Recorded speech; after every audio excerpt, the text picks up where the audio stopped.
nessa noite os irmãos Aninha, Sandrinho e Beatriz. A paz do mundo começa em mim. Se eu tenho amor, com certeza sou feliz. Se eu faço bem ao meu irmão, tenho a grandeza dentro do meu coração. Chegou a hora da gente construir a paz. Ninguém suporta mais o desamor. Paz pela paz, pelas crianças, pela floresta. Paz pela paz, pela coragem de mudar. Paz pela paz, pela justiça. Paz pela paz, a liberdade. Paz pela paz, pela beleza de te amar.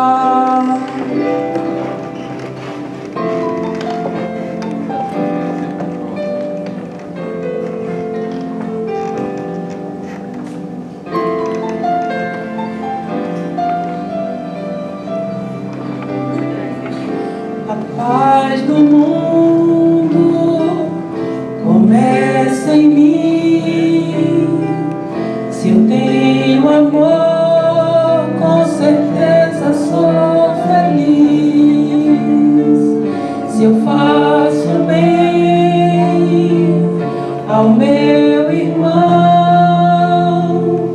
tenho a grandeza dentro do meu coração.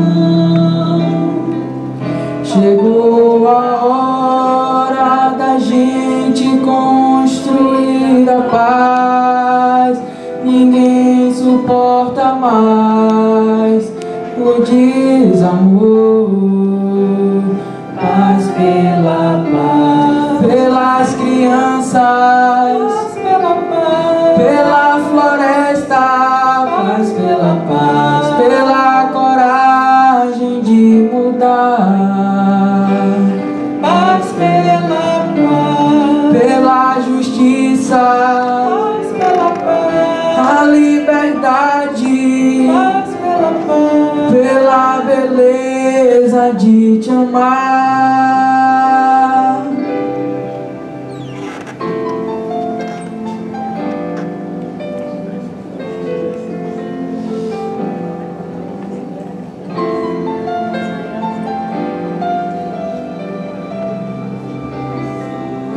A paz do mundo começa em mim.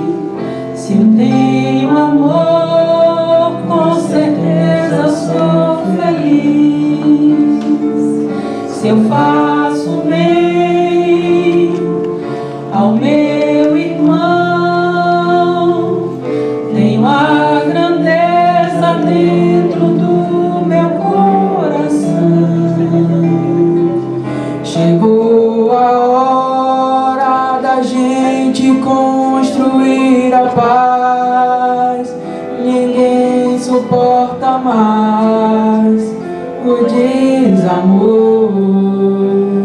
Paz pela paz, pelas crianças, pela floresta. Pela coragem de mudar. Paz pela paz, pela justiça. Paz pela paz, a liberdade. Paz pela paz, pela beleza de te amar.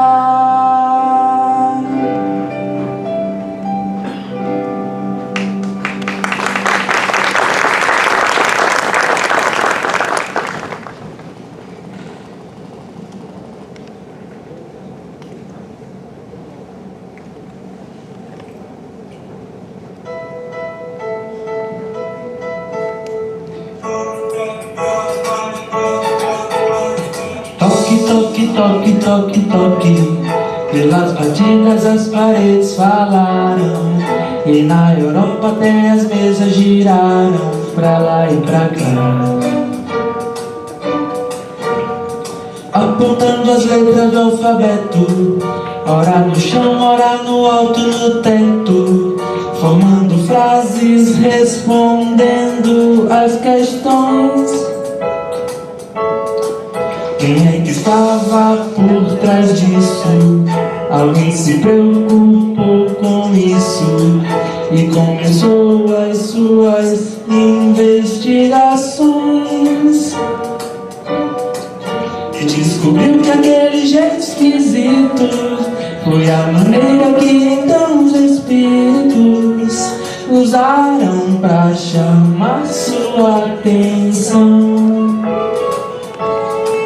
E foi assim que Allan Kardec observou como é que tudo acontece no intercâmbio entre nós e o além.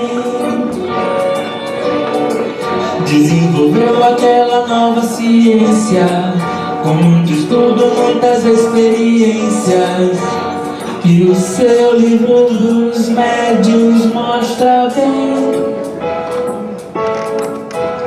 Agora pela voz, pela caneta, não é preciso mais usar a prancheta, pois até mesmo pela intuição, nossos amigos espirituais sempre nos trazem as lições de paz, saudade, incentivo e muito mais. Nossos amigos espirituais sempre nos trazem as lições de paz, saudade, incentivo e muito mais. Muito mais.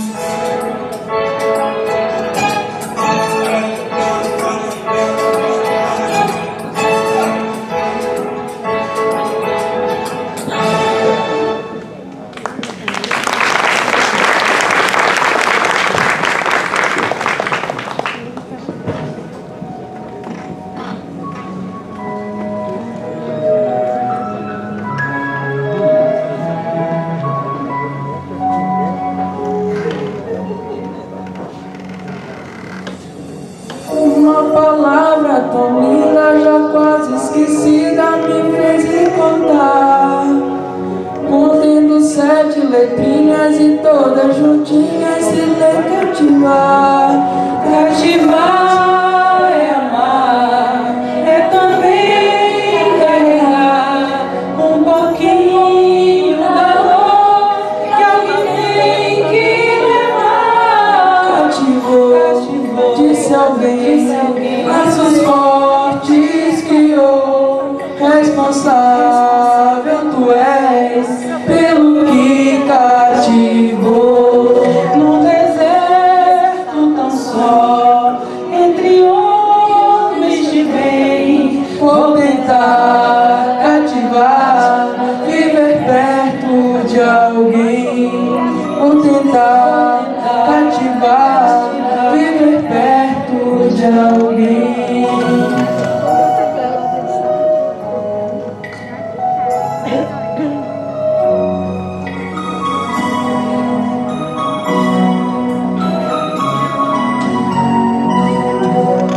Uma palavra tão linda, já quase esquecida, me fez recordar, contendo 7 letrinhas e todas juntinhas se lê cativar. Cativar é amar, é também carregar um pouquinho da dor que alguém tem que levar. Cativou, disse alguém, laços fortes criou, responsável tu és pelo que cativou. No deserto tão só, entre homens de bem, vou tentar cativar, viver perto de alguém.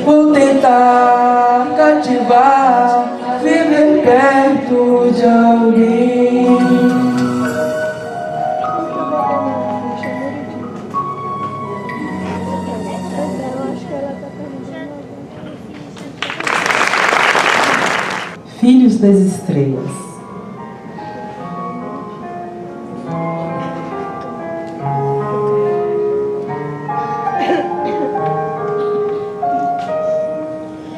Nada pode nos faltar quando a esperança refletir em cada olhar, a luz do sol, do mar, do céu, da imensidão, da estrela.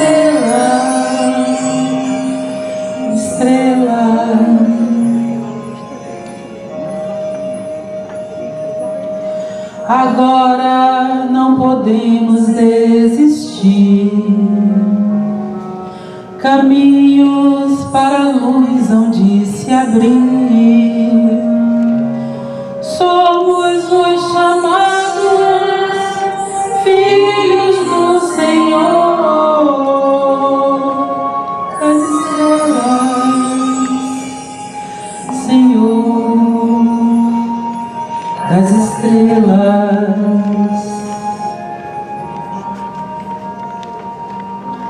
Nada vai nos apagar.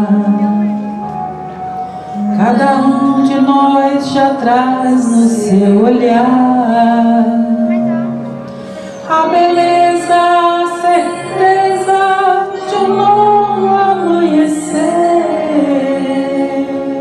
São os filhos do Senhor, renascendo das estrelas, ressurgindo do Senhor, das estrelas. O grande sol reflete a paz. No universo toda a vida se refaz. Não há dor que não acabe se transformando em luz nos corações que são filhos do Senhor, das estrelas, filhos da luz do Senhor, das estrelas.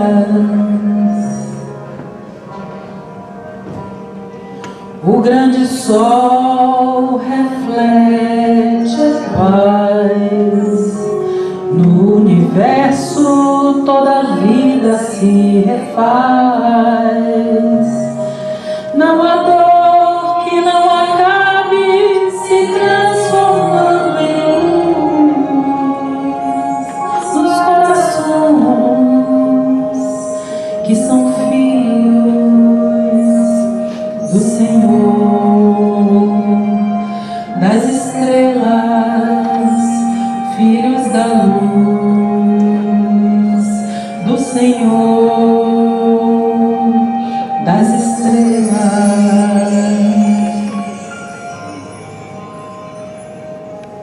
Estrelas, somos estrelas, estrelas, somos estrelas.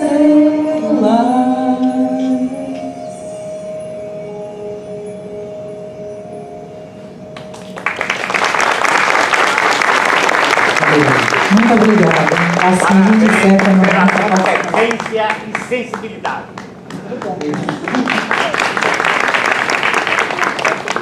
Todos nós, participantes do movimento espírita em nossa cidade, através dos Centros Espíritas Obreiros do Bem e Casa dos Velhos de Cachoeira, sentimos-nos extremamente felizes e agradecidos ao nosso Criador, a Jesus, nosso modelo e guia, governador deste planeta, e a todos que têm contribuído para as realizações desses eventos, em particular a todos vocês que têm nos prestigiado com suas presenças no decorrer desses anos.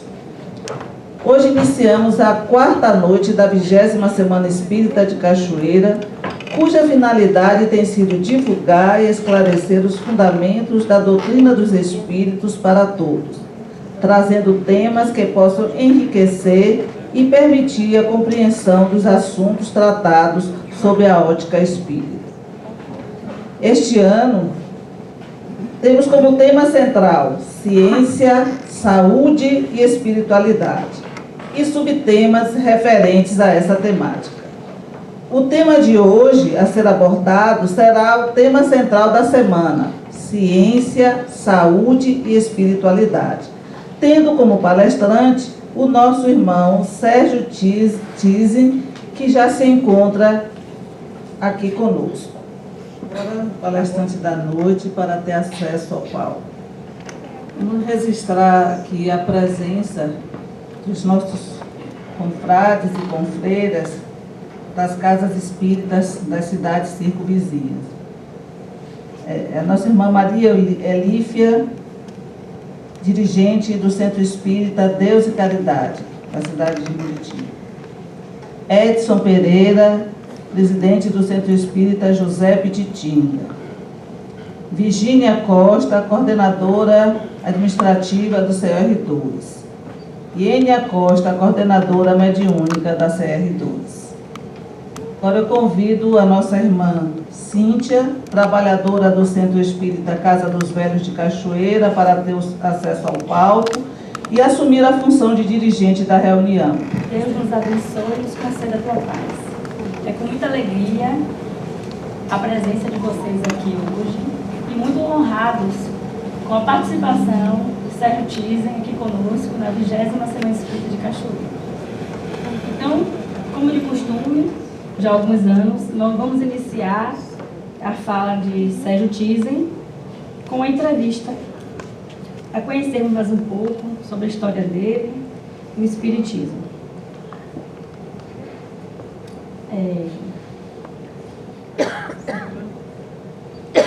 Queria dizer que eu estou assim muito feliz por estar aqui com todos vocês, a família espírita de Cachoeira. É a primeira vez que eu venho a esta cidade tão linda e muito feliz também que nós possamos fazer o nosso estudo da noite, começando a partir do trabalho musical dos nossos irmãos que nos antecederam. É como um privilégio nós estarmos fazendo o nosso estudo da noite, iniciando esse estudo a partir de vozes tão lindas como dos nossos irmãos. Então, muito boa noite a todos vocês, é uma alegria imensa estar aqui hoje. Iniciando as perguntas. Qual fato ou influência levou o prezado irmão a interessar-se, a aceitar a doutrina espírita como opção religiosa? E o que poderemos fazer para melhor divulgar essa doutrina? Muito bem. Eu tive a oportunidade, que talvez nem todos tiveram, eu nasci num lar espírita. Então, meus pais, quando se conheceram-se num centro espírita na cidade de Porto Alegre, Rio Grande do Sul, que foi a cidade em que eu nasci. Então, eles tiveram 4 filhos e eu sou o filho caçula. De tal maneira que dentro de casa, como vocês podem imaginar, no dia a dia, como criança, como jovem, eu fui tendo essa oportunidade de escutar as conversas deles, incluindo as conversas com os meus irmãos mais velhos, né, a respeito dos postulados espíritas. Então, reencarnação, imortalidade da alma, lei de causa e efeito, mundo espiritual, mediunidade, espíritos desencarnados, tudo isso eu fui como que aprendendo, assimilando naturalmente, né? É claro que isto não é tudo, mas foi muito importante, porque eu não tive que depois, mais adulto propriamente, né, descobrir as coisas. É como se eu tivesse sido levado, conduzido, eu diria, pela providência divina, nos oferecendo essa oportunidade, o que também aumenta muito a nossa responsabilidade em função disso. Então, é claro que o fato de nascer num lar espírita não necessariamente significa que alguém ali tivesse, vamos dizer assim, tudo para inclinar a sua crença naquele sentido. Mas para mim foi fundamental. E eu diria para vocês, agradeço a Deus todos os dias a oportunidade que a espiritualidade me deu de desde cedo conhecer as questões mais simples da doutrina espírita através dos meus pais. Como poderemos fazer para melhor divulgar essa doutrina segundo os corpos? Olha, vejam só, o trabalho ele é imenso nesse sentido. Nós vivemos num mundo semi-primitivo, um mundo atrasado, um mundo com grandes carências no sentido da fé, no sentido da crença, no sentido de tudo aquilo que nós precisamos para fazermos evolução espiritual. Então, o movimento espírita, o trabalho em geral dos espíritas tem sido grande no sentido dos esforços de toda a gente, no Brasil e eu diria no mundo. Mas nós nos lembramos que nós também precisamos valorizar a divulgação da doutrina espírita e do Evangelho de Jesus pelo exemplo. Uma coisa é nós estudarmos e guardarmos os conteúdos espíritas conosco. Outra questão, outra etapa, é com aquilo que nós conhecemos, nós podermos participar da divulgação pela oratória, pela palavra de instrução, pelos estudos que se multiplicam a partir das palestras, não é? E das atividades de um modo geral dentro do movimento espírita. Mas Emmanuel deixa muito claro que é importante no sentido de que a maior caridade que nós podemos fazer nesse sentido é difundirmos a doutrina espírita, mas pelo exemplo. Porque, como vocês sabem, o exemplo é capaz de gerar transformações à volta de todos aqueles que pregam, muitas vezes em silêncio, em função da sua maneira de ser, em função do que realiza no mundo. O que o irmão pode nos falar sobre mediunidade de cura? Bem, eu posso falar um tanto que nos ocuparia até a meia-noite. No sim, um pouquinho. Eu acho que nós temos que cuidar um pouco na questão da palavra cura. Porque cura é uma palavra forte que denota, vamos dizer assim, a conclusão de um processo. Mas nós todos estamos a caminho, né? Então, cura propriamente é uma coisa mais profunda. Então, em medicina, por exemplo, nós nem podemos dizer que um paciente está curado se ele agora não tem mais manifestações clínicas de doença. Cura é algo muito além disto. Até porque uma coisa é a melhora do corpo.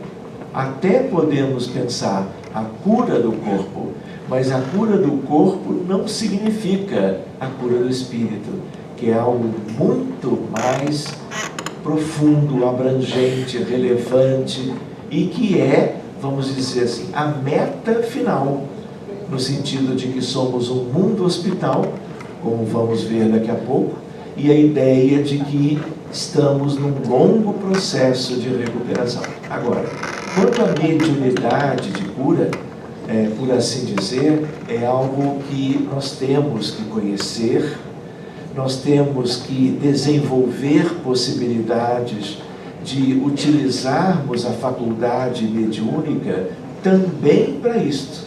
Mas nós nos lembramos que mediunidade é uma coisa muito mais ampla e que tem a ver com inúmeras questões, incluindo aquelas que aparentemente não têm a ver com a mediunidade de cura em si, mas que podem ser fundamentais para que a humanidade e cada um de nós, através de um processo educativo, via recursos vindos do mundo espiritual, nós possamos superar as nossas dificuldades, vencer os nossos vícios morais, irmos nos tornando cada vez mais virtuosos, trabalhando as questões internas e a nossa reforma e transformação pessoal, para que possamos lá adiante pensar em cura. Então, mediunidade de cura é uma coisa um pouco específica, mas mediunidade de uma maneira geral, uma mediunidade que traga as questões fundamentais do mundo espiritual para nós que somos imperfeitos, é algo fundamental dentro do nosso processo de recuperação espiritual. E o que levou o irmão a iniciar o atendimento espiritual às pessoas que apresentavam graves transtornos mentais, físicos e emocionais relacionados a processos kármicos e obsessivos? E qual o perfil do grupo mediúnico que desenvolve esse trabalho com o prezado irmão? Bem, então, em primeiro lugar, a ideia de que eu vinha ser médico. Então, e desde cedo, espírita. Então, quando criança, eu fui aprendendo com meus pais. Mais adiante, eu fui estudando por mim próprio e, ao mesmo tempo, me formando em medicina com o objetivo de ajudar as pessoas. E trabalhando nos centros espíritas, procurando como que ajudar aqueles que eram, aqueles que vinham para uma busca por um tratamento, por um socorro espiritual, nós fomos percebendo a ligação entre as duas coisas e uma ideia de uma medicina que fosse adiante da medicina convencional. E aí eu fui vendo o quanto era importante associar as coisas, até que eu fui entendendo o quanto as questões materiais, biológicas, orgânicas, e até as questões mentais, até especialmente, elas são decorrentes de aspectos espirituais. De tal maneira que nós fomos sendo que convidados pela realidade a fazermos uma união entre a medicina de um modo geral, que eu fui estudando e procurando conhecer bem, e as questões da doutrina espírita. E eu vou dizer para vocês, é uma união, vamos dizer assim, fundamental. E eu posso imaginar hoje uma medicina que ela será obrigatoriamente espiritualizada. De tal maneira que ela já existe hoje, vamos dizer, num grau mais modesto, mas a medicina do futuro é uma medicina espiritualizada e eu diria espírita. Nós vamos ver no futuro, nos hospitais, nas clínicas, tanto deste lado da vida como do outro, atividades espíritas típicas sendo oferecidas aos doentes de um modo geral. De tal maneira que esta é algo que estava dentro das previsões da espiritualidade superior, quando nos deu como um legado de luz a doutrina espírita para a nossa vida de um modo geral. E o último item? Segunda parte. Qual o perfil do grupo mediúnico que desenvolve esse trabalho com o prezado irmão? Muito bem, o nosso grupo mediúnico ele é bem simples, sempre foi. A nossa atividade já remonta a uns 40 anos e sempre foi assim. pessoas na coordenação, médiuns de psicofonia, também chamados de incorporação, mas médiuns também com uma qualidade de vidência muito importante. Porque para nós trabalharmos as questões espirituais que têm a ver com os doentes de um modo geral, graves de todo tipo, nós precisamos entrar no contexto espiritual de cada um deles, em separado. E essa entrada significa avaliar aquilo que a espiritualidade superior mostra de cada paciente, para que, diante daquilo que nos é mostrado, nós possamos nos conduzir para fazermos tudo o que é preciso para que aquele cenário se multiplique por completo. E, a partir disso, os resultados são os melhores possíveis. Então, é tudo muito simples, só que é um grupo que foi se preparando há algum tempo e utilizando certas características mediúnicas das mais conhecidas. São pessoas que têm conhecimento da área de saúde ou não? É verdade que, como eu trabalhei como professor de medicina a vida inteira, muitas das médiuns que trabalham comigo são médiuns médicas, mas outras não são. São donas de casa, são, por exemplo, engenheiras, são pessoas que têm outras atividades como quaisquer outras pessoas. E às vezes, elas, outras que não da área da saúde, têm o mesmo desempenho e a mesma importância no trabalho. O fato de serem pessoas da área médica é uma questão circunstancial, mas poderia ser um grupo em que nenhum deles fosse da área. E talvez o rendimento, eu acredito que sim, fosse exatamente o mesmo.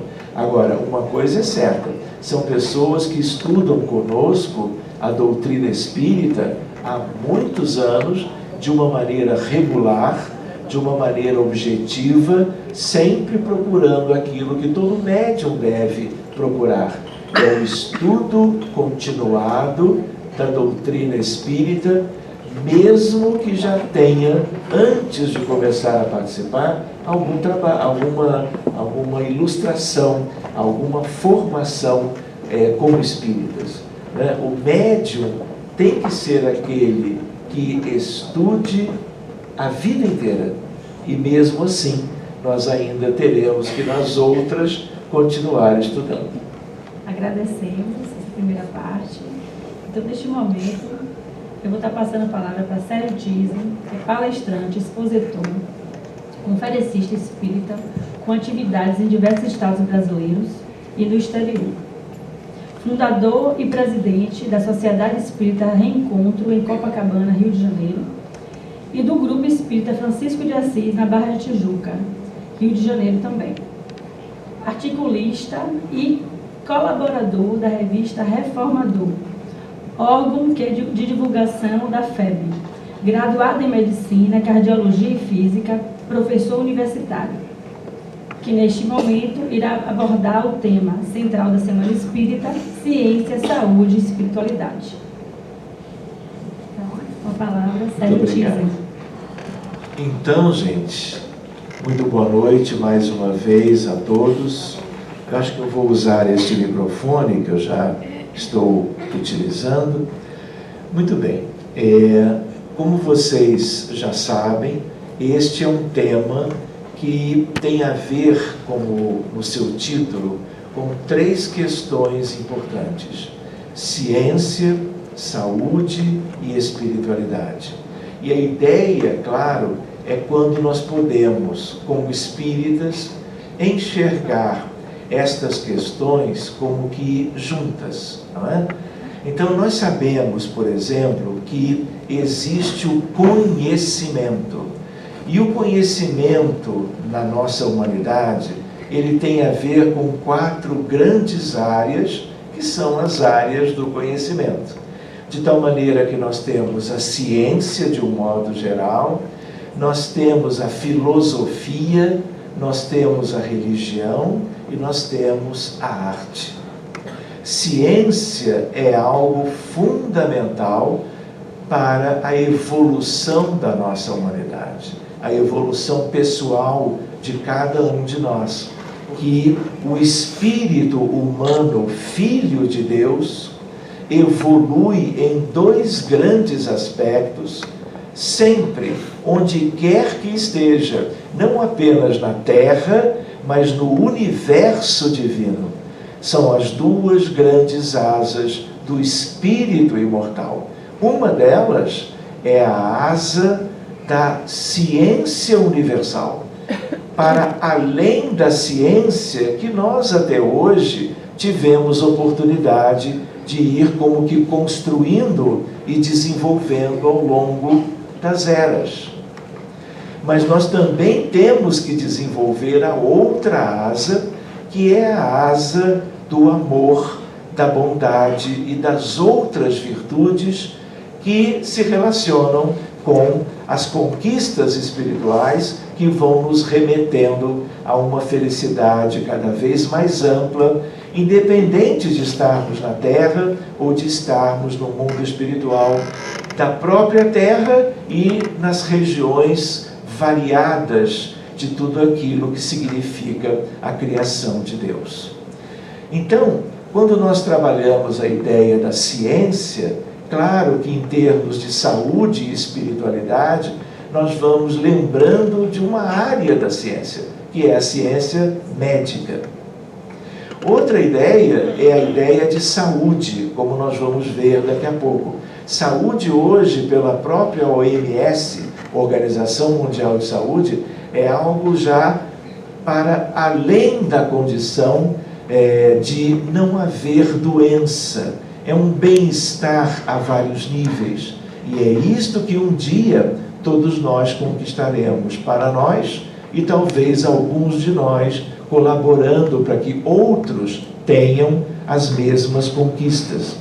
Nós gostaríamos de lembrar que espiritualidade é algo que sempre existiu na Terra e no universo de Deus.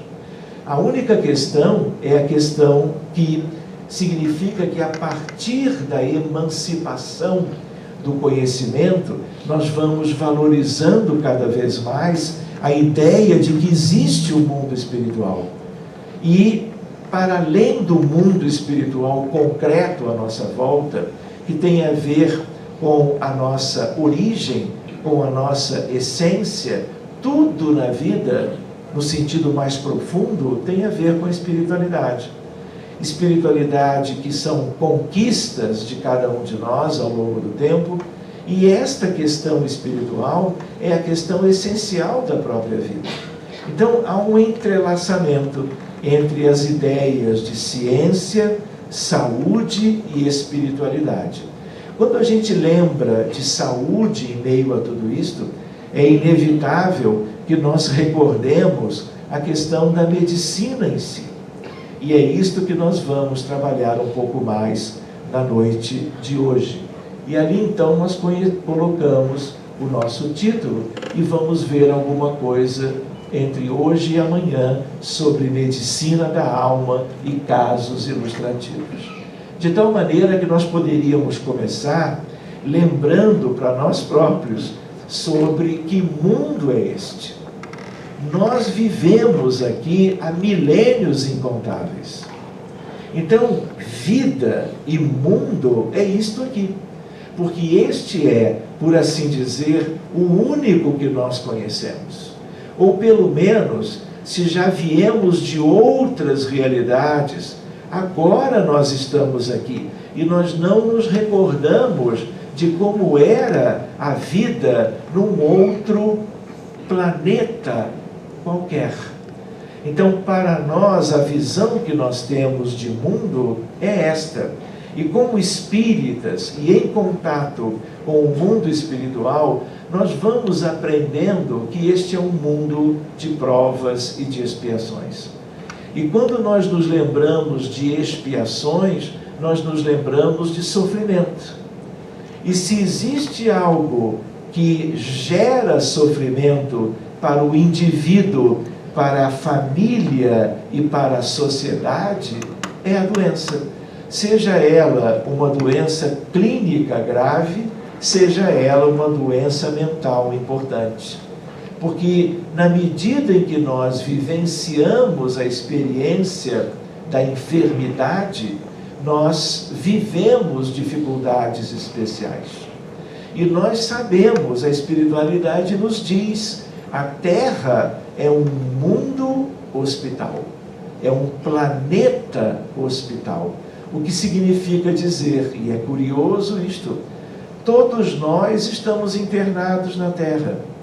E se nós temos hoje resultados de exames de laboratório nossos, normais, mesmo utilizando coisas sofisticadas da medicina atual, como investigação por métodos de imagem, ressonância nuclear magnética, tomografia helicoidal, nós ainda assim podemos fazer uma avaliação médica, os exames serem completamente normais, e daqui a 6 meses ou 2 anos, nós podemos estar enfrentando uma patologia humana mais ou menos grave. Por quê?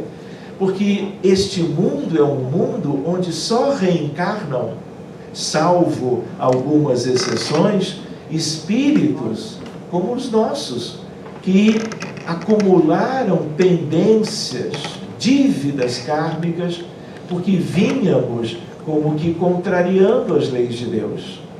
E o tempo foi passando, houve um acúmulo de questões não resolvidas, e cada vez que nós recomeçamos, ou começamos novamente, dentro de um outro projeto reencarnatório, com um outro programa, buscando a evolução espiritual de nós mesmos, com muita frequência, quase que na totalidade, num dia ou noutro, numa época ou em outra das nossas existências, nós estamos ou já estivemos às voltas com questões bem importantes que significam aspectos ligados à medicina e, portanto, a ideia de que este mundo inteiro é um mundo hospital.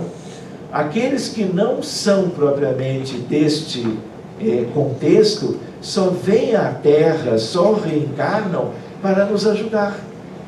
Fora isto, a quase que totalidade é uma de espíritos enfermos. A doença está antes na alma imortal, passa para o perispírito desde sempre.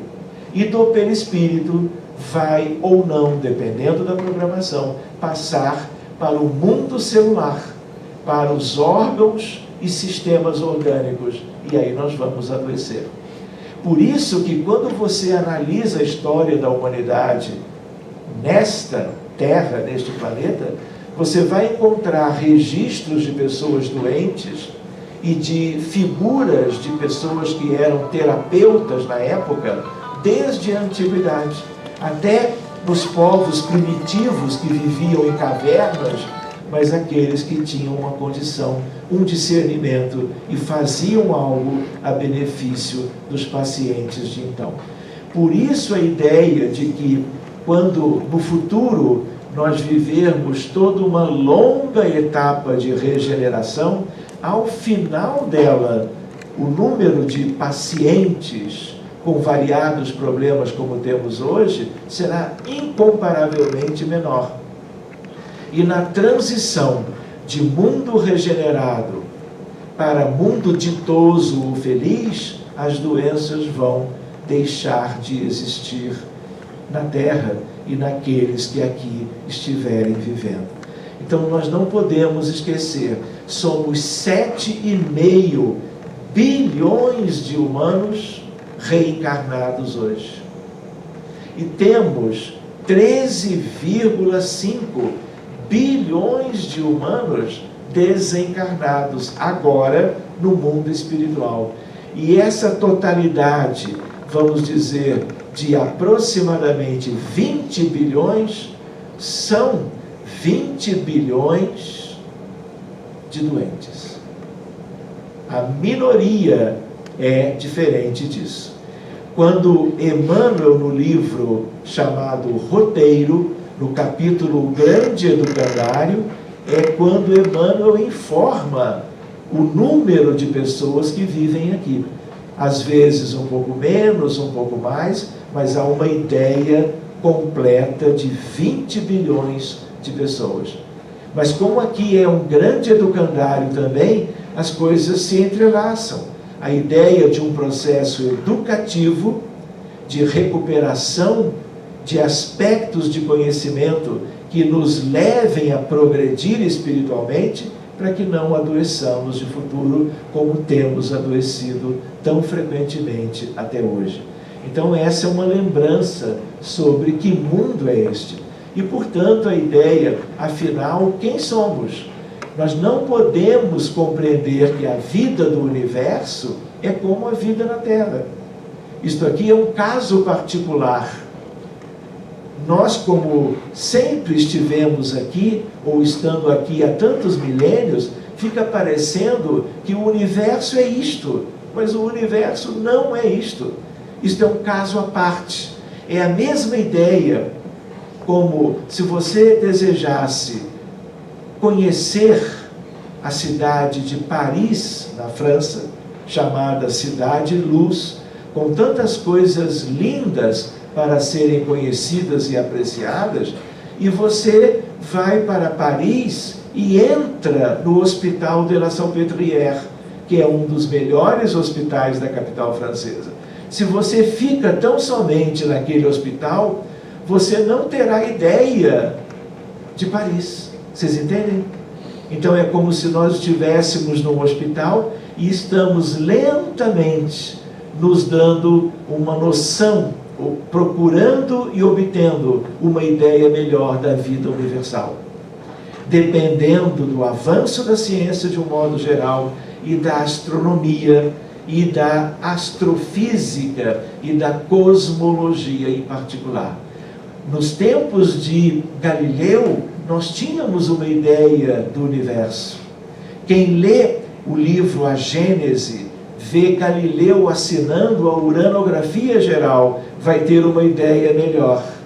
Quando nós examinamos o trabalho de Camille Flammarion, a ideia agora já é muito mais aperfeiçoada. E a astronomia moderna nos dá uma ideia muito razoável da vida divina, no sentido das questões dos mundos e das moradas da casa do Pai. Lá fora, tudo é diferente disto aqui. E às vezes nós podemos ficar com a ideia de que lá também é como aqui, mas não é. Portanto, afinal, quem somos? Espíritos imperfeitos, retardatários, nós que nos demoramos no progresso espiritual e, graças a Deus e a Jesus, temos um lar, temos um planeta onde vamos trabalhar, vamos dizer, detidamente, mas dia menos dia, as nossas necessidades fundamentais, no sentido de alijarmos os vícios morais de nós mesmos para termos espaço para o cultivo das virtudes que ainda propriamente não possuímos. Este é o processo de cura.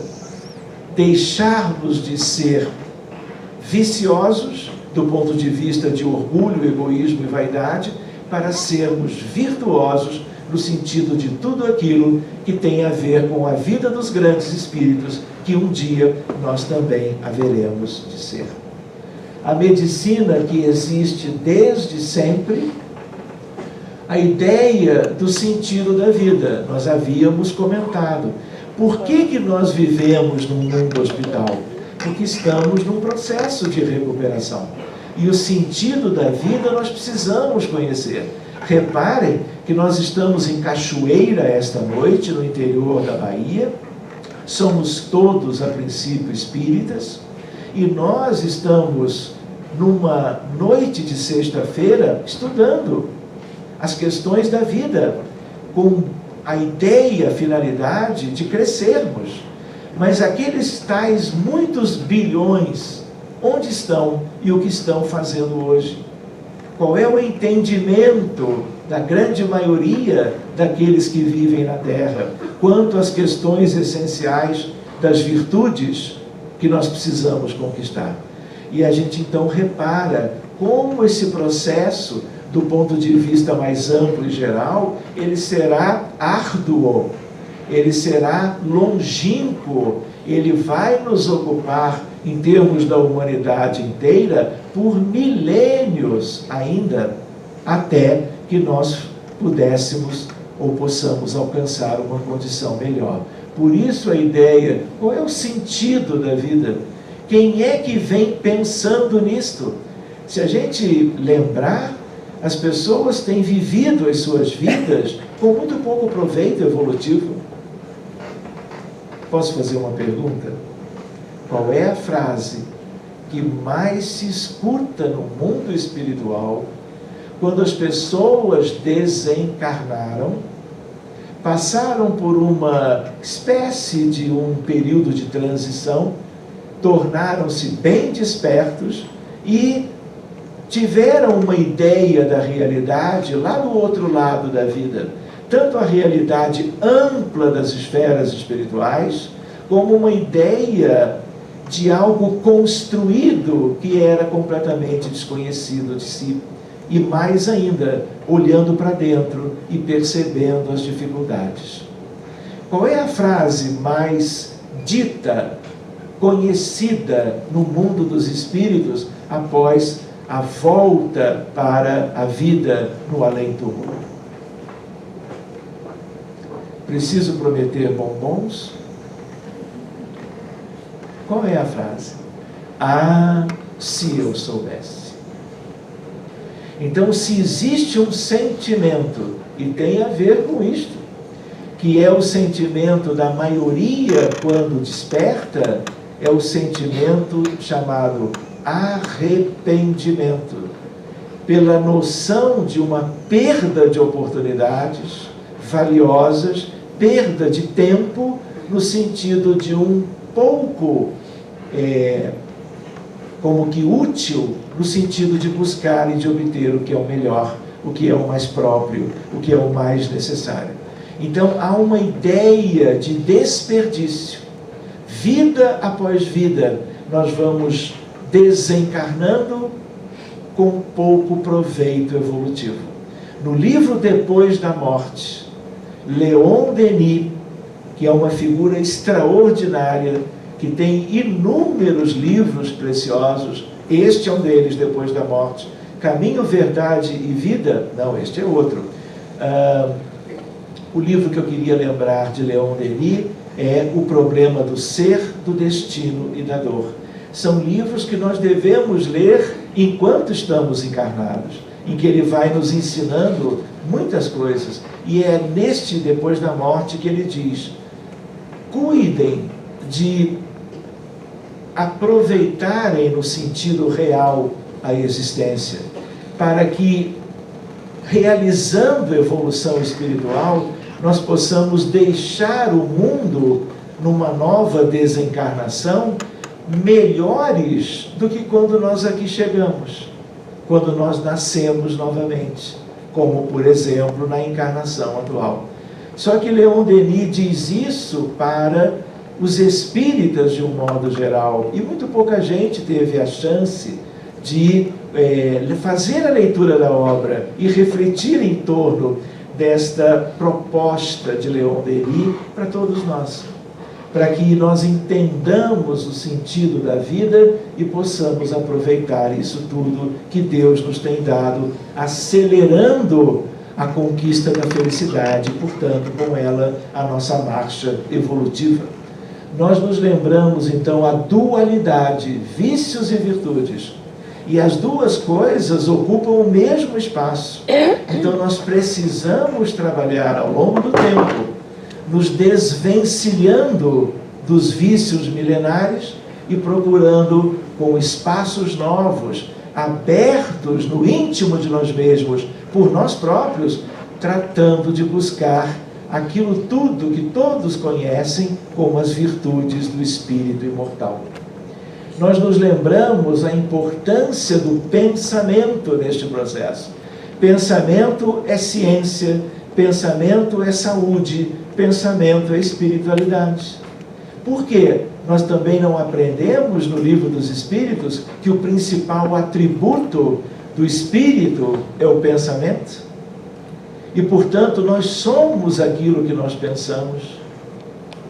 Os nossos pensamentos, muitas vezes, permanecem ocultos em relação a todos aqueles que estão à nossa volta. Mas tudo aquilo que nós pensamos vai merecendo registros internos. Fora a ideia de que pensamentos são como que ondas eletromagnéticas que banham, antes de tudo, a nossa realidade. Mas, além disto, espraiam-se na direção do universo todo. Por isso que a espiritualidade conhece muito bem cada um de nós, por aquilo que nós irradiamos, por aquilo que nós pensamos e sentimos ao longo de cada dia da nossa encarnação, por exemplo, atual, como acontecera em todas as outras no passado e continuará acontecendo no futuro. Então, quando a gente trabalha o nosso tema de hoje, é preciso nós cuidarmos de nós mesmos, quanto àquilo que nós geramos pela nossa mente espiritual, no dia a dia, nas mais variadas circunstâncias, onde nós fomos colocados dentro de uma programação que é toda individual e impecavelmente elaborada por espíritos superiores para cada um dos que vivem na Terra já há tanto tempo. De tal maneira que a outra questão que tem a ver com a nossa temática é algo que nós, como espíritas, fomos conhecendo. Lei de causa e efeito, ação e reação. Dito de uma outra maneira, lei de responsabilidade pessoal. O que é a doença, senão as consequências, os efeitos de tudo aquilo que nós vivemos? E nós não vivemos de acordo com o que pensamos e fazemos? A doença não brota dentro de nós, da nossa alma, chegando ao perispírito e alcançando o corpo físico, sem que venha da nossa condição de pensar, de decidir, de escolher e de utilizar de uma maneira ou de outra o nosso livre-arbítrio. Livre-arbítrio é uma expressão profundamente ligada aos nossos pensamentos. E essa lei é uma lei divina que, como espíritas, nós fomos aprendendo. O que nos ajuda a entender os mecanismos da evolução espiritual e a sermos aqueles que aceitemos a realidade, sendo resignados diante das adversidades, porque as adversidades aparentemente possam vir de fora, mas na essência todas elas brotaram das nossas imperfeições e, portanto, do nosso mundo íntimo, da nossa realidade pessoal. Todas essas coisas se entrelaçam também, de tal maneira que agora nós temos uma nova medicina. Essa medicina vai se expandir com o passar dos anos. Nós vamos vivendo uma medicina iluminada pelo Espiritismo. De tal maneira que o Espiritismo não é o Consolador prometido. Quem nos prometera o Consolador não é o médico sublime que é Jesus? De tal maneira que Ele nos ensinou tudo. E Ele vem procurando nos ajudar desde sempre na nossa recuperação espiritual. De tal maneira que já há 2000 anos, quantas coisas Ele mostrou que eram as questões fundamentais quanto ao progresso moral e o quanto o progresso moral geraria a sanidade ampla nas reencarnações futuras. De tal maneira que esta nova medicina, ela é espírita. mais do que espiritualista, ela é espírita. E como nós lembrávamos na entrevista agora há pouco, a ideia de que nós vamos ver as atividades espíritas típicas dos centros, também, como eu já mesmo participei, em hospitais da Terra, seja a fluidoterapia espírita, o passe, seja a aplicação do fluido terapêutico, sejam as reuniões mediúnicas, como dizia Allan Kardec, sérias, também voltadas para os cuidados espirituais daquilo que faz parte de qualquer doente mais importante. Eu talvez pudesse dizer, antecipando um pouco, porque não poderemos ir até meia-noite hoje, apesar de amanhã ser sábado, nós temos que valorizar a programação e o horário, mas esse tema de hoje, ele é como que um mundo para um seminário de um fim de semana inteiro. Mas a ideia qual é? A ideia de que, do ponto de vista desta nova medicina, vocês todos vão viver isto. Se não propriamente com detalhes na vida atual, porque as nossas reencarnações têm limites, nós no futuro vamos ver isso tudo, porque isso é trabalho do Cristo, a partir da semeadura que Ele realizou há 2000 anos, para que nós então pudéssemos ir desenvolvendo as questões espirituais em torno de uma nova medicina. Eu vou dizer algo que pode parecer curioso para vocês. Ninguém adoece de doença clínica importante ou de doença mental que gere naturalmente sofrimento sozinho. Há espíritos em todos os pacientes.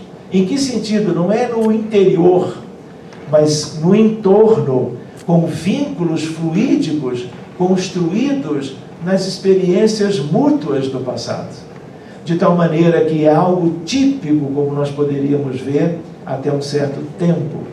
Na medida que você abre um atendimento para um paciente, por exemplo, com uma doença degenerativa neurológica, ou um paciente que tenha uma leucemia ou uma outra doença oncológica, quando você cuida do universo espiritual de cada um deles, a evolução deles é melhor do que se você utiliza apenas a medicina oficial ou acadêmica e os seus recursos desenvolvidos até os dias atuais. Vamos tentar falar sobre isto alguma coisa mais adiante. Relações do pensamento com tudo de mais importante da vida humana, de tal maneira que saúde e doença têm a ver com ele. Ideias, raciocínio, conhecimento, ações, atitudes, escolhas, decisões, vontade, memória, consciência, intuição, comunicação espiritual, deslocamento espiritual, saúde e doença, evolução material e espiritual e sentimento.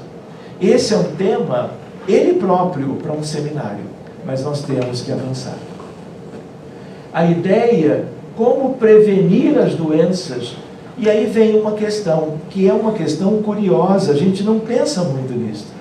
Somos muitos os que adoecemos do lado de cá, quase todos. Porque quando nós não adoecemos numa vida, já adoeceremos antes ou adoeceremos no futuro, em vidas que virão. Mas a outra ideia é de que este mundo espiritual, no contingente que Emmanuel naquele livro comenta, os bilhões do mundo espiritual, lá do outro lado da vida, há um número impressionante de espíritos doentes.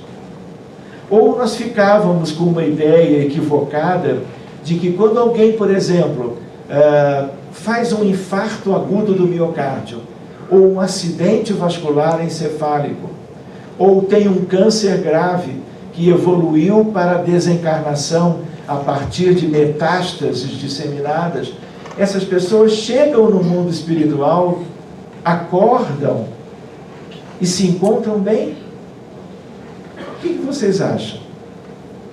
Qual é a ideia? Existem mais hospitais para os desencarnados, portanto, na erraticidade, do lado de lá do que do lado de cá. De tal maneira que, como é sabido, há também uma ideia de hospitais para espíritas. Olha como é delicado isto. Seja como for, reflexões em torno disso nós poderíamos fazer num outro momento. Mas a ideia qual é? O mundo espiritual, que tem quase o dobro de população em relação ao mundo físico, em grande parte são espíritos que manifestam as suas doenças. De tal maneira que no perispírito estão todas elas, especialmente as mais graves. E quem não tem a oportunidade de, no período da erraticidade, quando terminou uma encarnação e quando vai começar a outra, neste período, de melhorar a sua condição pessoal internamente, mas com a ajuda de espíritos superiores, ele vai tomar um novo corpo em algum momento e em alguma etapa da sua vida naquele novo corpo, ele vai transmitir o que ele já leva para a vida futura do seu perispírito, que ainda não está refeito, dos erros, das transgressões às leis divinas promovidas por nós ao longo da nossa história. Esta é uma outra reflexão. Muito bem, nós nos lembramos como prevenir as doenças, tanto para encarnados quanto para desencarnados. Não há outro caminho que seja o caminho da renovação espiritual, do progresso moral, da aquisição das virtudes. Os virtuosos praticamente não adoecem mais. E há aqueles que de tantas virtudes se despedem da necessidade de continuar reencarnando. E vocês sabem disso. Muitos que nós até conhecemos o nome, só reencarnarão por livre e espontânea vontade, como legítimos missionários do Cristo. Fora isto, eles não têm mais a necessidade. Por quê? Porque ao longo do seu período evolutivo, venceram a eles próprios, venceram as dificuldades internas e agora não precisam mais de hospital. Vivem no mundo dos espíritos, dentre aqueles de esferas mais altas, descendo para nos ajudar. Do ponto de vista, ajudando aqueles das esferas mais baixas, leia-se umbral inferior, trevas e abismo, e ao mesmo tempo ajudando a nós, que agora estamos reencarnados e, portanto, em corpos materiais. De tal maneira que há hoje uma especialidade médica, psico-neuro-imuno-endocrinologia. O que é isto? É uma ideia que tem a ver com um paradigma novo. Qual é o paradigma da medicina típica dos dias atuais, que, aliás, é uma medicina que progrediu muito em todas as áreas. Mas esta medicina, ela é do paradigma mecanicista, materialista, em que tudo está no corpo. Não é verdade, vocês sabem disto, nós temos uma epidemia de depressão no mundo. Não há país livre da depressão. É sempre, onde quer que nós visitemos, depressão é um transtorno de saúde pública, é uma preocupação de governo, até porque se associa muito diretamente a um grave problema humano nos dias atuais, que é o problema do suicídio. De tal maneira que este paradigma, ele teve o seu tempo, mas ele vai sendo substituído por um paradigma espírita, em que você tem relação entre a mente e o corpo. Por isso a ideia de psico e o resto é corpo. Psico é alma, e aqui neuro, imuno, endocrinologia. Por que imuno? Porque o sistema imunológico, ele é competente ou não.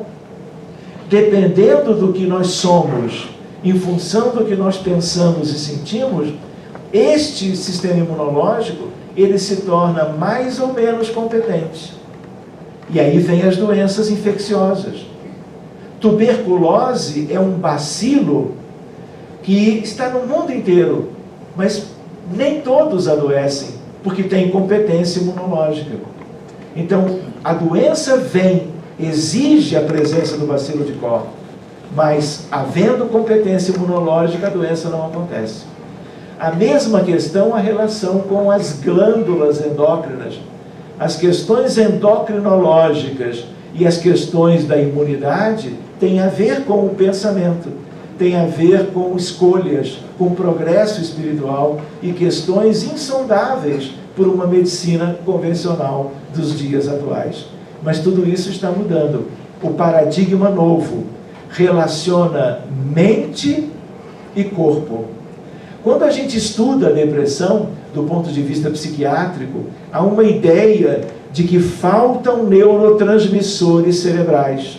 Serotonina, dopamina, ocitocina, GABA e outros, para as transmissões entre os neurônios. Então, isso é claro. Todo doente moderado ou grave de depressão tem essa diminuição dos neurotransmissores. E o que os psiquiatras que não conhecem as questões espirituais, eles fazem? Eles primeiro acreditam que tudo depende da falta dessas substâncias neurotransmissoras. E aí se desenvolveram os antidepressivos, para que se possa aumentar a quantidade dessas substâncias. As pessoas melhoram? Muitas melhoram. Mas se daqui a 1 ano ou 2 há uma ideia de suspensão da medicação antidepressiva, o que acontece? Tendo havido melhora antes, toda a sintomatologia retorna. Por quê? Porque o cérebro pode estar alterado, mas a origem de qualquer doença mental é no espírito. E se nós não tratarmos doença mental no espírito, nós estaremos fazendo uma medicina cuidando dos efeitos e não das causas. O que significa dizer que esse processo vai muito mais longe do que deveria com um paradigma novo. Lembrando que a nossa mente é espiritual e que tudo que nós pensamos antes de ir para longe, irradiando-se à distância, banha as nossas células. Por isso, tantas doenças orgânicas que a medicina não sabe a causa. Nós sabemos que, por exemplo, no diabetes, nós temos uma deficiência relativa ou absoluta de insulina. Há algo no pâncreas, é um problema metabólico. Já conhecemos muita coisa, já temos grandes progressos no sentido de conhecer o melhor tratamento para tanto diabetes propriamente tipo 1 ou tipo 2. Mas isso não significa que saibamos de onde vem o diabetes. Ninguém sabe. Tanto quanto uma outra epidemia na medicina é a hipertensão arterial. Nós temos milhões de hipertensos no mundo inteiro, e muito especialmente no Brasil. E de onde vem a hipertensão? Ninguém sabe. O que a cardiologia e a clínica médica fazem? Medicamentos para controle da pressão arterial. Suspende a medicação, a pressão sobe de novo, porque é uma medicina que cuida dos efeitos. Como é que nós vamos melhorar isso tudo? Reconhecendo a importância de que tudo que é relevante se origina lá na intimidade do espírito imortal. E é ali que a nova medicina vai, vamos dizer, existir. Querem ver uma curiosidade? Só para a gente tornar isso um pouco mais objetivo. Nós temos a ressonância nuclear magnética, a tomografia computadorizada, a ultrassonografia e tantas outras coisas. Mas esses aspectos de métodos de imagem só enxergam o corpo, não é verdade? Mas onde as doenças estão antes de estarem no corpo? Não estão no perispírito? Daqui a alguns anos, nós vamos ter uma espécie de ressonância para a visualização objetiva dos nossos perispíritos. E aí a medicina muda completamente. Por quê? Nós vamos diagnosticar as coisas antes delas transbordarem para o corpo físico. E vai ser uma medicina muito mais preventiva do que a que nós temos agora. Ou seja, as questões espirituais, elas vão se tornando cada vez mais importantes. Elas tornar-se-ão dominantes no futuro. E isso é progresso. Se é progresso da medicina, é progresso da ciência médica, da ciência de um modo geral, a favor da humanidade. Até que lá longe as coisas tenham sido devidamente modificadas, transformadas, especialmente a nossa natureza íntima, e nós não vamos adoecer mais. E aí isso vai mais ou menos coincidir com um período muito longo de regeneração do nosso planeta, o que significa a regeneração de nós mesmos. Muito bem. O amor como terapia. O que é isto, gente? Se eu conversar isto na faculdade de medicina, dependendo qual seja, as pessoas não vão entender isto. Vocês compreendem a ideia? É a mesma ideia. Estamos discutindo casos à beira do leito, como a gente faz em hospitais, de um modo geral, sejam públicos ou privados, sejam universitários, escolas de medicina ou não. Se eu falar, por exemplo, em alma do paciente em questão, como as pessoas sabem que eu sou espírita, eles aceitam de certo modo. Se eu estou numa sessão clínica com o corpo clínico do hospital, discutindo em profundidade um caso de uma doença que foi de muito difícil diagnóstico e o paciente teve que fazer um tratamento muito especial, dependendo, se eu falar a palavra alma, as pessoas vão me ver de um jeito estranho. Vocês entendem? E ainda, se eu falar em espírito, as coisas se complicam. As melhores faculdades de medicina do Brasil e muitas mundo afora são, na verdade, aquelas que já há anos têm como disciplinas de saúde e espiritualidade, medicina e espiritualidade. Muitas delas ainda sem as questões do espiritismo em si. Mas isso já é um avanço. E isto já existe na Bahia, como existe no Rio de Janeiro, em São Paulo e no Rio Grande do Sul. Mas dia menos dia existirá em toda parte. Os próprios alunos, o corpo discente, exigirá isto para que a questão espiritual seja logo contemplada na formação dos novos médicos que serão os médicos do futuro. Isso tudo é mudança de paradigma, gerando progresso para todos, mas nós temos a doutrina espírita, que é o grande exemplo para o mundo de ciência do espírito. Não é assim? Nós não temos agora uma ideia da sobrevivência da alma e da imortalidade.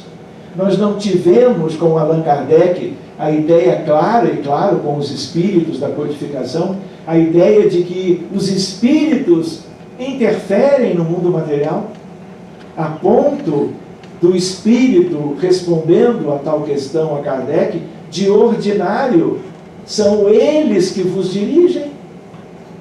Isso tem a ver com medicina, tanto no sentido da patologia, quanto no sentido da cura e do tratamento.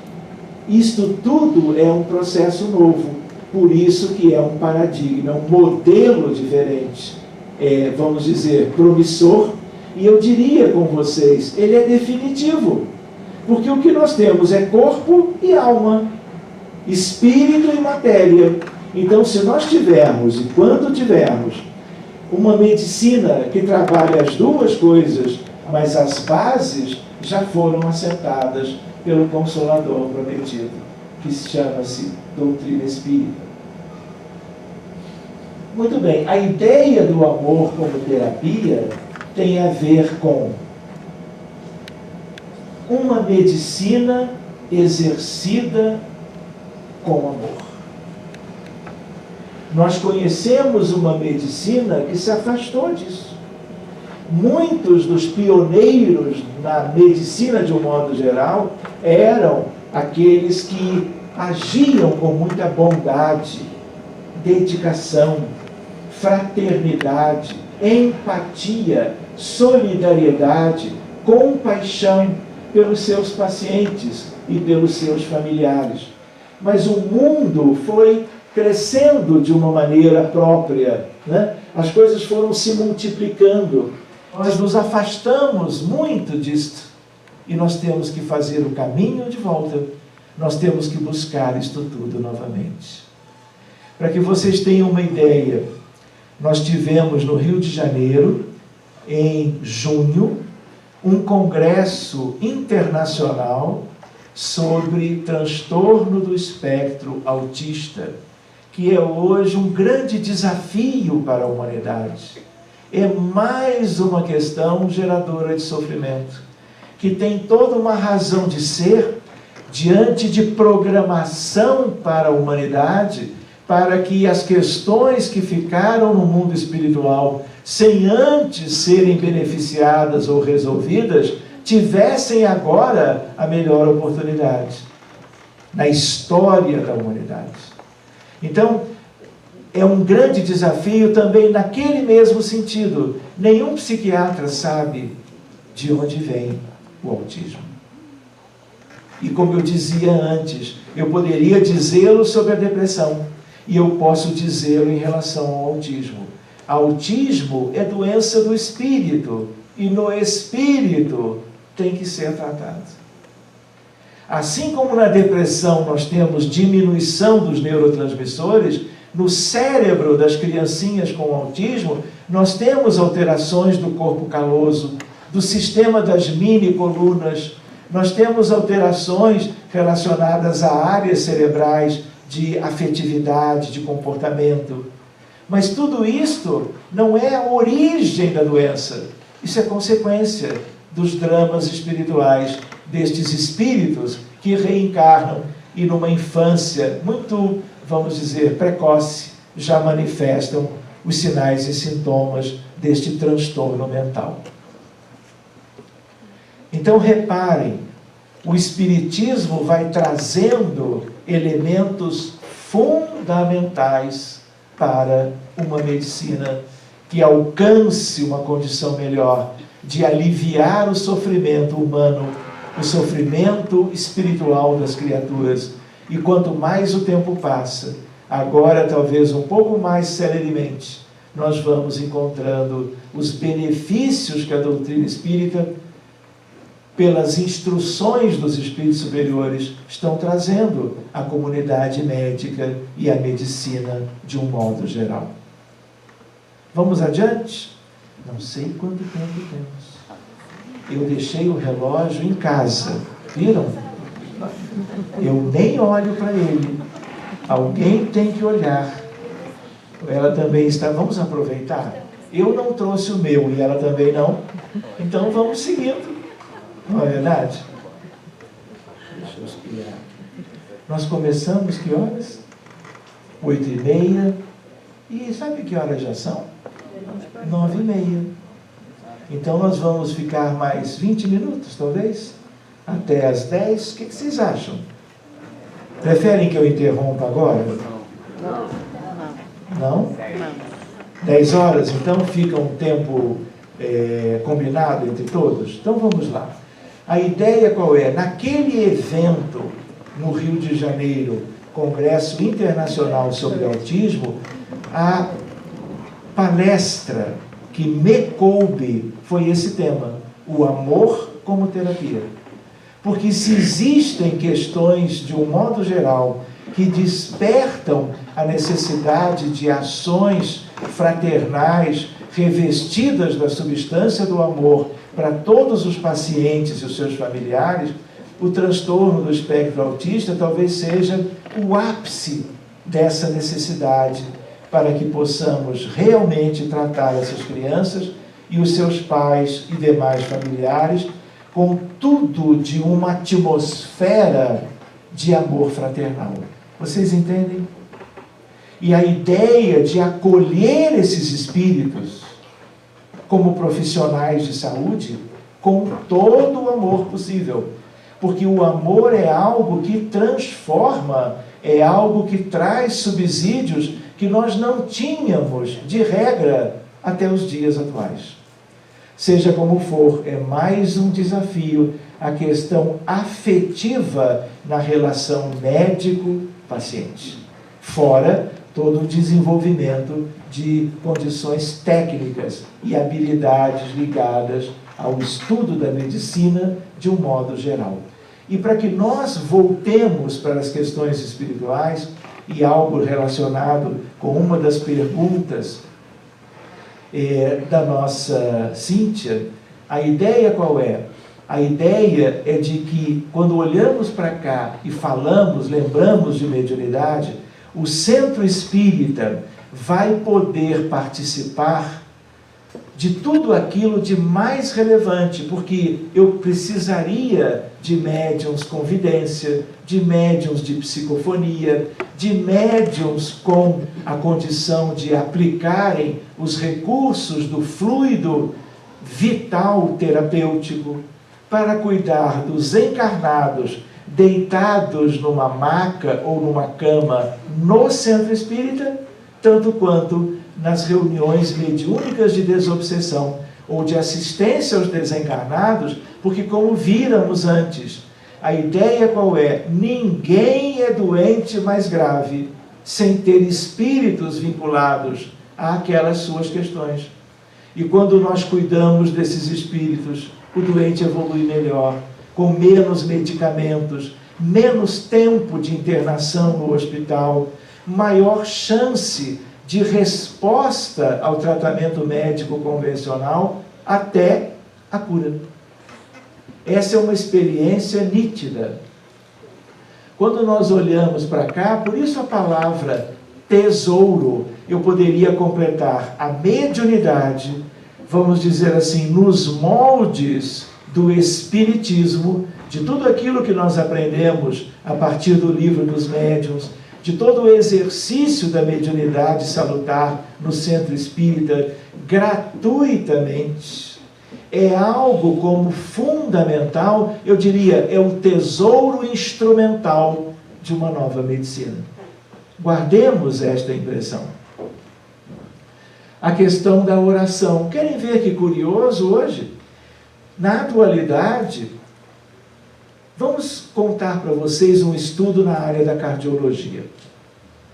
Se você conhece, há uma cirurgia cardíaca que é a cirurgia mais complexa da medicina. É a cirurgia com o tórax aberto, coração exposto, para fazer a revascularização do miocárdio. Vocês talvez conhecessem ela como que de ponte de safena, implante de radial, implante de artéria mamária. A ideia qual é? Cirurgia de alta complexidade, 6, 8 horas de cirurgia, quando ela é completa com circulação extracorpórea. Houve um tempo recente, grupos de cardiologistas e cirurgiões cardíacos fizeram o seguinte: um grupo de 100 pacientes de pós-operatório de cirurgia cardíaca, outro grupo igual a este.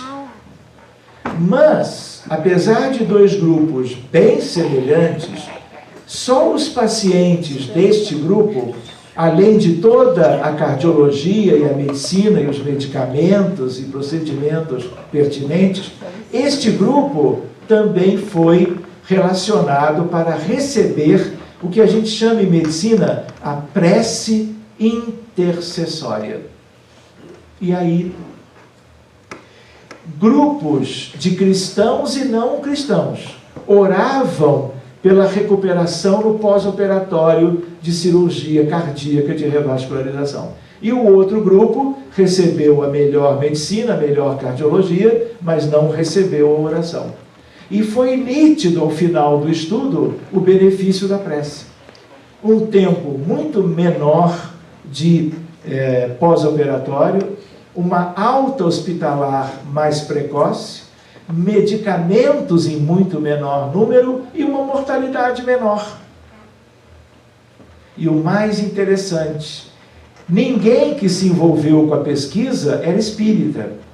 Os núcleos que oravam pelos pacientes do primeiro grupo eram todos de outras crenças, de outras religiões.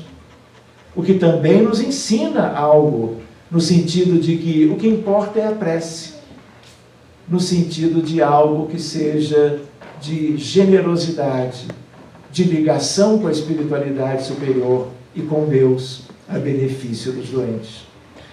Vou contar para vocês uma experiência também bem pessoal. Como cardiologista, eu trabalho para que os meus pacientes não precisem de cirurgia cardíaca, mas não tem jeito. Dependendo de como eles chegam como pacientes de primeira vez, muitas vezes a cirurgia cardíaca é inevitável. Entendem? E eu costumo, já há muitas décadas, todo paciente meu que opera o coração, eu estou na cirurgia. Junto com o primeiro cirurgião, os cirurgiões auxiliares, instrumentadoras, enfermeiras de sala de cirurgia e etc. Eu tenho colegas cirurgiões cardíacos que não começam uma cirurgia cardíaca, vejam, sem a prece de abertura. Vocês entendem isso?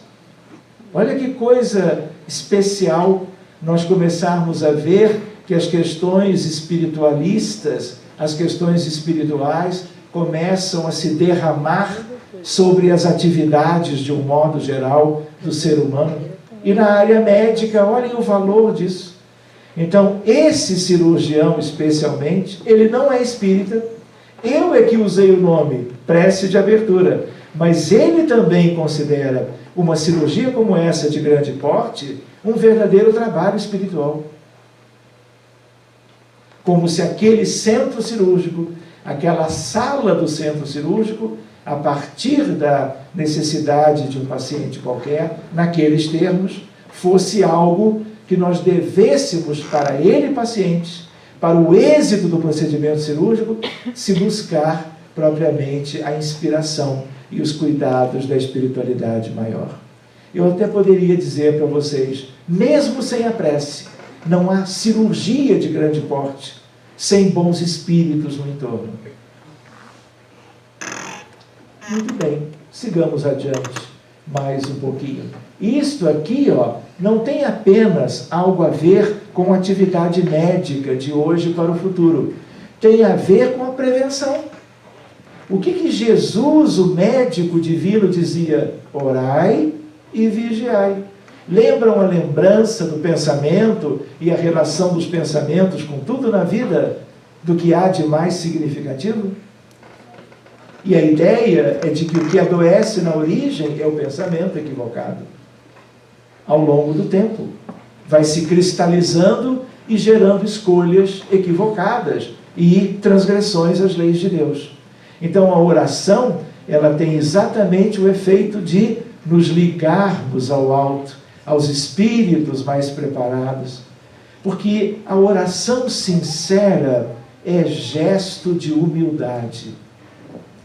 E como os espíritos dizem, filho, a humildade é quem abre as portas dos céus.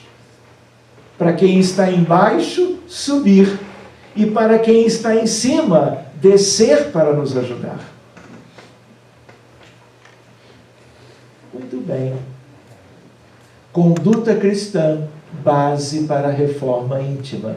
E a ideia de Jesus conosco. Culto do Evangelho no lar, evangelização dos bebês, da infância, dos jovens, dos adultos e daqueles na terceira idade.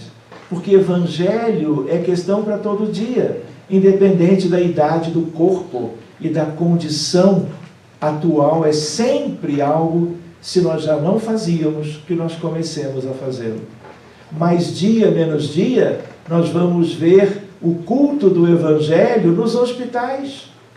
Não necessariamente sob o prisma do Espiritismo, mas algo que traga Jesus para perto. E cada um de nós, como que nos elevando um pouquinho para a vizinhança das esferas mais altas, no entorno de nós mesmos. E aí nós estávamos nos lembrando a questão da humildade. Quem quiser fazer uma leitura bem própria, há um livro de Emmanuel.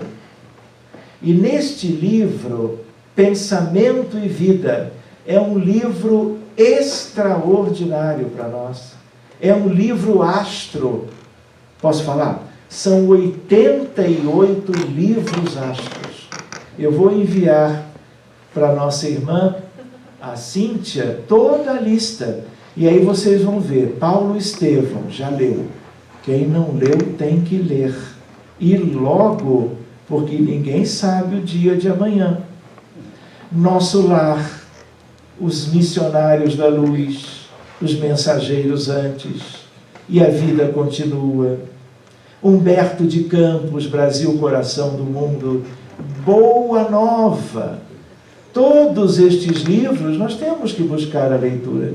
Por que eu me lembrei dos livros astros? Porque no livro Pensamento e Vida há um capítulo de Emmanuel com Chico sobre a humildade. E aí nós vamos ver Emmanuel dizendo a respeito do orgulho. E que o orgulho gera, olha a expressão, um esgarçamento perispiritual. E aí vem a doença. Doenças de origem até hoje desconhecidas. Tem origem no orgulho e no egoísmo. E Emmanuel trata disso. Para nós aprendermos. Para nós não adoecermos tanto. Para nós podermos prevenir doenças no futuro e para nós podermos, quando conquistamos esta condição, de, pelo exemplo, ajudarmos quem esteja ao nosso lado, como temos sido ajudados por tantos que já são virtuosos e que Deus foi dispondo perto de nós. Muito bem. A medicina do futuro, as reuniões mediúnicas, o passe, a fluidoterapia espírita, a ideoplastia. Amanhã nós vamos falar um pouquinho disso. É mais um recurso. Não é doutrinário o estudo da ideoplastia ou formas de pensamento? A criação no mundo espiritual pelo pensamento. E nós podemos criar órgãos sadios e colocar órgãos sadios na interação com os órgãos doentes. E esses órgãos fluídicos, gerados por quem conheça anatomia e fisiologia, vão favorecer a recuperação do corpo, que é importante também, apesar de nós sabermos que o mais importante está em domínios mais espirituais, como o perispírito, que é o corpo do espírito, e o espírito propriamente dito, se encarnado, a alma imortal. Resgates coletivos, amanhã vamos tentar falar um pouquinho sobre isso. De tal maneira que lembrávamos sobre a medicina, sobre o nosso mundo, os doentes dos dois planos, os hospitais do grande hospital, nosso lar com o hospital onde esteve André Luiz, e as colônias todas possuem hospitais, desde que colônias mais próximas da superfície, da crosta planetária, porque as colônias ou cidades astrais mais elevadas, em esferas muito superiores, não há mais necessidade disso. Quem está doente vai ser cuidado, auxiliado naquelas que estão a níveis mais próximos da superfície. De tal maneira que a mediunidade é o tesouro de uma nova medicina, a medicina mediúnica do futuro, a desobsessão, portanto, e a fluidoterapia, e lembrando algo precioso para nós. Porque se o mundo é um mundo doente, porque nós ainda não temos uma saúde a um nível mais profundo, nós nos lembramos de novo de Jesus. Nós nos lembramos da casa de Pedro. Não é verdade que, como espíritas, nós entendemos o centro espírita tendo como modelo a Casa do Caminho, a primeira igreja do cristianismo primitivo, a casa de Pedro? O que acontecia lá? Doentes de todas as regiões vizinhas iam ter com os apóstolos e os discípulos. Num certo período, com o próprio Cristo ali presente, antes que ele vivesse o drama do Calvário. E quem eram aqueles? Os cegos, os surdos mudos, os paralíticos, os desesperançados, os solitários, os angustiados, os deprimidos da época, eram todos convidados à casa de Pedro. A cada domingo, quando Jesus ali estava, a casa de Pedro era completamente abarrotada de pessoas enfermas, que recebiam o acolhimento, que recebiam o tratamento fluídico de fluidos salutares dos mais elevados e refinados aspectos moleculares e atômicos, que a humanidade já viu, até porque Jesus estava lá. E a ideia qual era? Ele curava todos.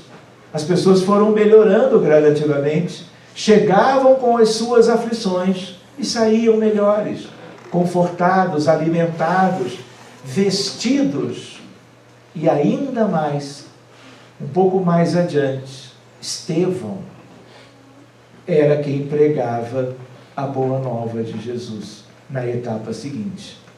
Então, quando nós associamos o centro espírita à casa de Pedro, nós compreendemos por que no atendimento fraterno, chamado mais hoje acolhimento fraterno, quantos vêm por causa das suas enfermidades, das doenças mentais, das doenças clínicas, ou deles próprios, ou delas, ou dos seus familiares. Não é assim?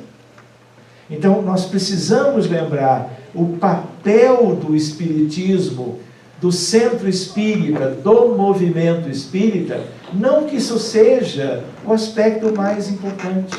O mais importante é a difusão doutrinária, porque o espiritismo conhecido e experimentado é a medicina mais preventiva que há.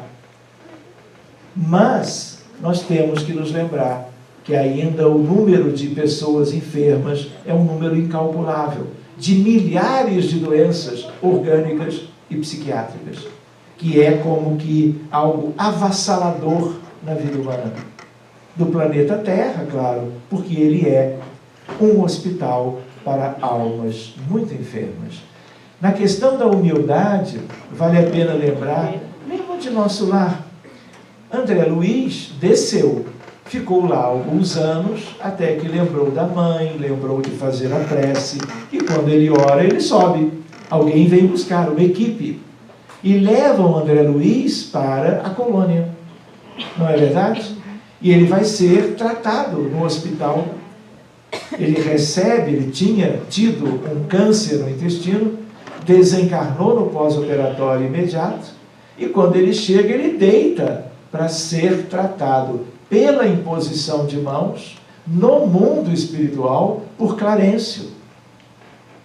E depois André se recupera, visita a colônia, vai conhecendo toda aquela realidade, e meses depois ele lembra que ele era médico.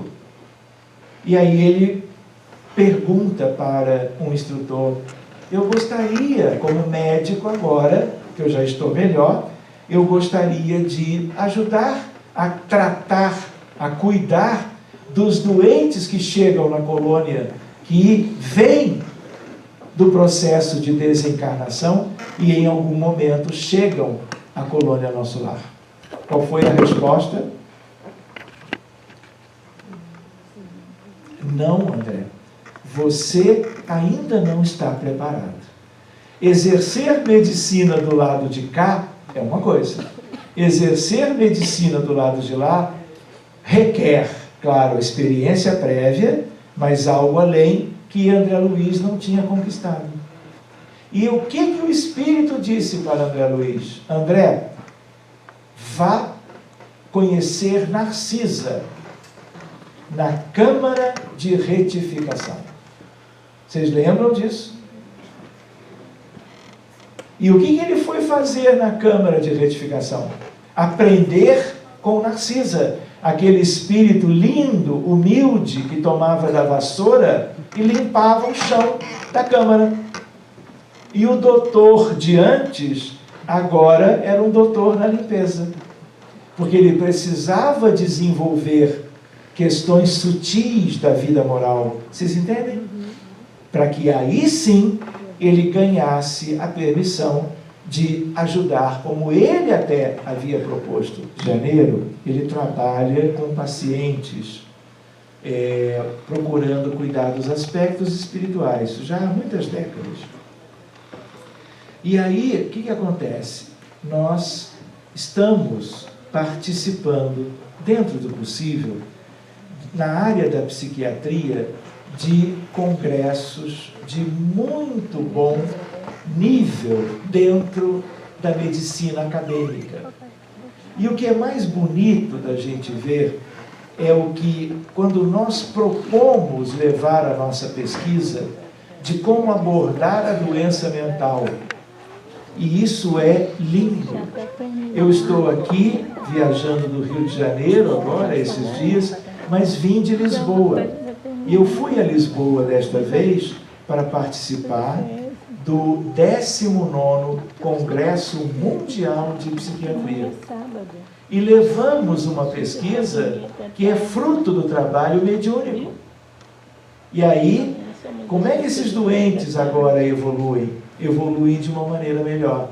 Eram quase 5.000 profissionais na área da saúde mental. Psiquiatras, psicoterapeutas, psicanalistas e psicólogos. E ali nós apresentávamos um pequeno pôster que resumia essa experiência. Se houver como, amanhã eu mostro, está até nesse arquivo, os detalhes, só para vocês saberem. Falamos em Kardec, falamos de mediunidade, falamos de centro espírita, falamos do mundo espiritual, falamos de Chico e falamos de Jesus. Tudo muito conciso, porque pôster é uma coisa apertadinha, você tem que resumir tudo em poucas linhas.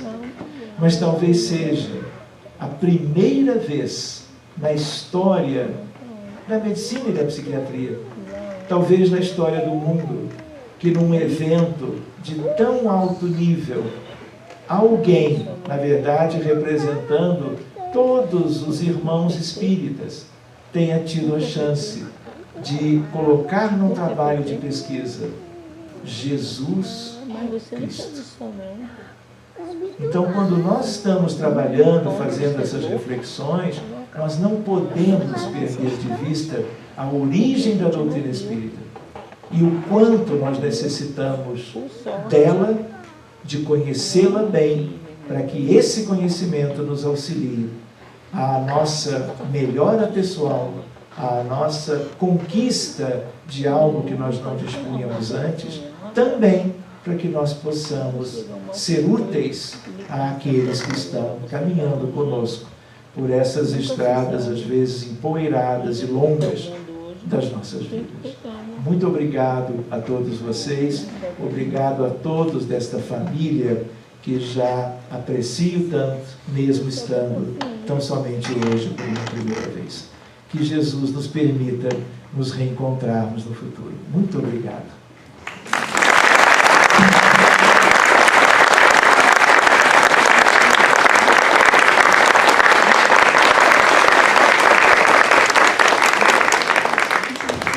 E a nós só temos realmente o sentimento de gratidão por sua generosidade em compartilhar conosco todas as experiências e conhecimentos relacionados à doutrina espírita e cristã também. Agradecemos aos nossos fiéis patrocinadores que estão conosco há muitos anos. Farmavida, Clinvida, Sim.com, Super Souza,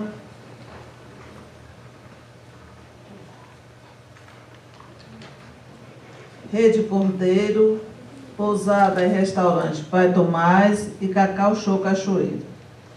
Esclarecemos que as nossas atividades públicas estão relacionadas no folder da Semana Espírita. Convidamos a todos para estarem presentes amanhã pela manhã, quando teremos o seminário Atendimento Espiritual, direcionado aos trabalhadores de casas espíritas, tendo como facilitador o irmão Sérgio Tinzi. Lembrando que o momento artístico terá início às 8h30. Agradecemos mais uma vez ao nosso palestrante pelo convite aceito e digo que a palestra foi maravilhosa, né? A presença de vocês e principalmente ao nosso Criador com votos de excelente noite. Muito obrigado, Senhor, porque eu posso ver meu amor. Mas diante da minha visão eu detecto dos cegos que se debatem na escuridão. Pela minha faculdade de ouvir, pelos surdos eu te quero pedir, porque eu sei que depois de sofrer, eles voltarão a escutar. Obrigado pela minha voz e pela sua voz, pela voz que canta, que alfabetiza, que ilumina, que talpeia uma canção, que legisla, que alfabetiza, pela voz que o teu nome pronuncia com doce emoção. Mas diante da minha melodia, eu encontro na terra os que sofrem.